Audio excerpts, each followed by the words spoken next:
Hello friends! இது உங்கள் சபரியன் family. சபரியன் ஃபேமிலில நீங்களும் ஒருத்தராகணும்னு நினைக்கிறீங்களா? அப்போ உடனே நம்ம சேனல சப்ஸ்கிரைப் பண்ணி வச்சுக்கோங்க. இன்னைக்கு நம்ம பார்க்கக்கூடிய ரெசிபி என்னன்னா, ரவா லட்டு ரெசிபி தான் பார்க்க போறோம். இது வந்து தீபாவளி ஸ்பெஷல் ஸ்வீட். ரவா லட்டு இல்லாம ஒரு தீபாவளியே இருக்காது அப்படின்னு நான் நினைக்கிறேன். கண்டிப்பா வந்து எல்லார் வீட்லயும் செய்வாங்க. இத செய்றதுக்கு ஒரு பாத்திரத்த அடுப்புல வச்சாச்சு. நல்லா வந்து காஞ்சதுக்கு அப்புறமா ஒரு 1/4 கப் அளவுக்கு நான் வந்து நெய் சேர்த்துக்கிறேன். நெய் நல்லா மெல்ட் ஆனதுக்கு அப்புறமா, தேவையான அளவுக்கு உங்களுக்கு எவ்வளோ வேணுமோ அந்த அளவுக்கு முந்திரி பருப்பு சேர்த்துக்கலாம். முந்திரி பருப்பு சேர்த்துட்டு, இது வந்து நல்லா வந்து ஃப்ரை ஆகட்டும். இது கூடவே கொஞ்சமா கிஸ்மிஸ் பழமும் சேர்த்துருக்கேன். 2மே நல்லா ஃப்ரை ஆனதுக்கு அப்புறமா, நம்ம எடுத்து வச்சுக்கக்கூடிய ரவைய ஆட் பண்ணிக்கலாம். கிஸ்மிஸ் பழம் பாருங்க நல்லா உப்பி வந்துருச்சு. நல்லா உப்பி வந்ததுக்கு அப்புறமா, நான் வந்து இப்போ 2 கப் அளவுக்கு ரவை எடுத்து வச்சிருக்கேன். அந்த ரவைய ஆட் பண்ணிக்கிறேன். ரவை வந்து நல்லா நெய்யோட மிக்ஸ் ஆயிட்டு, நல்லா வந்து ஒரு வாசனை வரும். ஒரு 5 டூ 10 மினிட்ஸ் வந்து மீடியம் ஃப்ளேம்ல வச்சு கருகிடாம நல்லா வந்து வறுத்து விடணும்.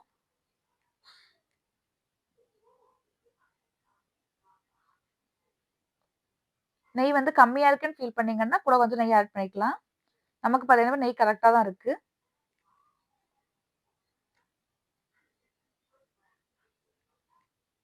பாருங்க நல்லா வந்து ஒரு வாசனை வர ஆரம்பிச்சிருக்கும் இந்த டைம்ல.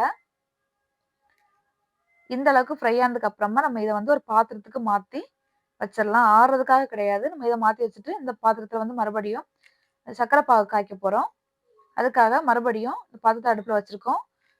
2 கப் ரவை எடுத்ததுக்கு 2 கப் வந்து ஓவர் தித்திப்பா இருக்கும் அப்படிங்கிறதுக்காக நான் வந்து 1 1/2 டம்ளர் தான் எடுத்திருக்கேன் சர்க்கரை. நீங்க வந்து 2 கப்பும் வேணும்னு நினைச்சீங்கன்னா 2 கப் நீங்க எடுத்துக்கலாம். நான் வந்து 1 1/2 கப் எடுத்துட்டு, அது மூழ்குற அளவு தண்ணி சேர்த்துக்கிறேன். தண்ணி சேர்த்துட்டு, இதுல அழுக்கு இருக்கிற மாதிரி ஃபீல் பண்ணீங்கன்னு சொன்னா, கொஞ்சம் பால் ஊத்தி அந்த அழுக்க வந்து எடுத்துக்கோங்க. இது வந்து நல்லா வந்து ஒயிட் சுகர் தான். அழுக்கு எதுவுமே இல்ல. இது நல்லா கரையட்டும். கரைஞ்சதுக்கு அப்புறமா, ஒரு கம்பி பதம் இருக்கு தெரியுமா? அந்த ஒரு கம்பி பதம் வரணும் நமக்கு. இப்ப பாருங்க நல்லா வந்து கொதிக்க ஆரம்பிச்சுருச்சு. தண்ணி ரொம்ப வச்சிட வேண்டாம். இல்லன்னா ரொம்ப டைம் ஆகும் நெறைய தண்ணி வச்சீங்கன்னா. வந்து ஒரு கம்பி பதம் மட்டும் வந்து வந்தா போதும் நமக்கு. அந்த அளவுக்கு வரும்போது, நம்ம எடுத்து வச்சிருக்கோம்ல ரவ, வறுத்து வச்சிருக்கோம் இல்லையா? அந்த ரவைய வந்து இது கூட ஆட் பண்ணிக்கலாம்.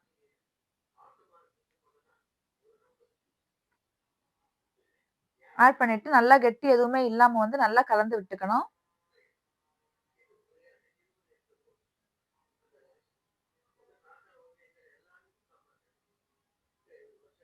சூப்பரான ஒரு வாசனை வருது. நெய்யும், ரவையும் சேர்ந்துட்டு அவ்ளோ அழகா இருக்கு வாசனை.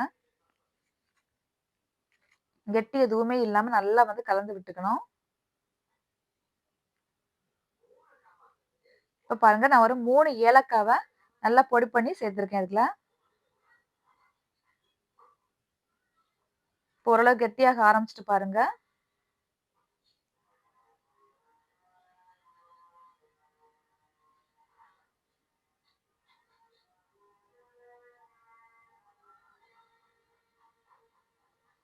சர்க்கரை இருக்கிறனால கொஞ்சம் கொஞ்சம் லைட்டா வந்து மெல்ட் ஆகி மறுபடியும் வந்து உருகுன மாதிரி இருக்கும்.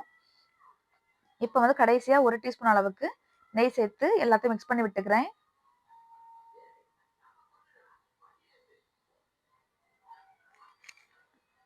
இவ்வளோதான் நம்மளுடைய ரவா லட்டு பார்த்தீங்கன்னா, ப்ராசஸ் இவ்வளோதான். இது வந்து கொஞ்சம் ஆற வச்சுட்டு, சூடு ஆறதுக்கு முன்னாடியே நம்ம வந்து பிடிக்க ஆரம்பிச்சிடணும். சூடு ஆறிடுச்சுன்னு சொன்னா பிடிக்க முடியாது நமக்கு.